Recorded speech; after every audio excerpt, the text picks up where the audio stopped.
Naging tensyonado ang kilos protesta ng grupong Manibela bilang pagtutol pa rin sa Jeepney Modernization Program. Nauwi pa yan sa pagkuyog at pambabato. Nakatutok si Marisol Abduraman.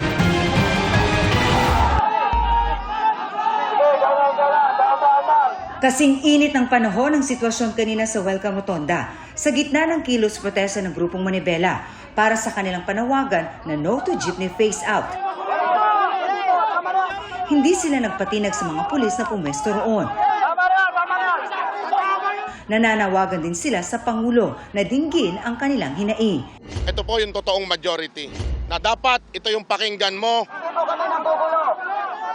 Hinarang ng mga pulis ang mga nagrally na tutulak dapat maminjola dahil hindi makausad doon na nagprograma ang mga nagrally. Ayaw nating puwersahin, ayaw nating ipilit yung ayaw tayong padaanin kasi katulad nung panawagan namin na wag din kaming puwersahin doon sa hindi namin talaga kaya na pagpapatupad ng PUBMP.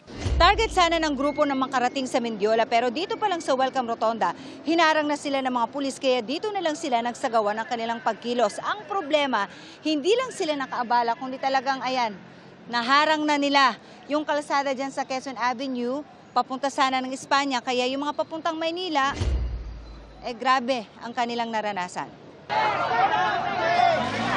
Bandang tanghali, dumating ang tow truck na ayon sa pulis ay hahatak sa mga nakaharang na jeep. Pero ang tow truck pinagbabato at kinuyog ng mga nagrally.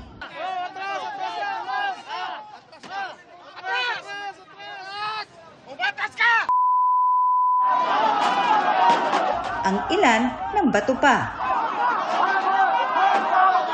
Kasi bastusan po talaga, nakikiraan kami, ayaw nyo kaming paraanin. Tapos ngayon, ire-reker nyo kami.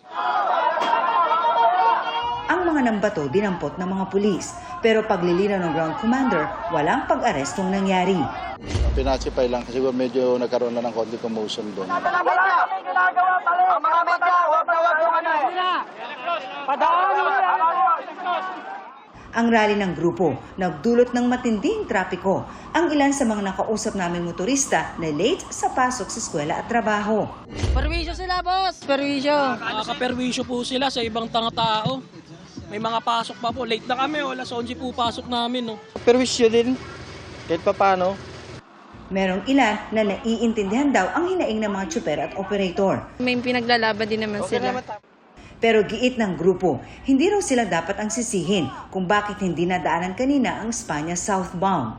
Bago pa kami lumakad, bago pa kami magmarcha, sarado na po ang Espanya. Tumagal hanggang pasado alas 3 ng hapon ang programa roon bago nag-disperse ang grupo. Para sa GMA Integrated News, Marisol Abduraman, nakatuto 24 oras.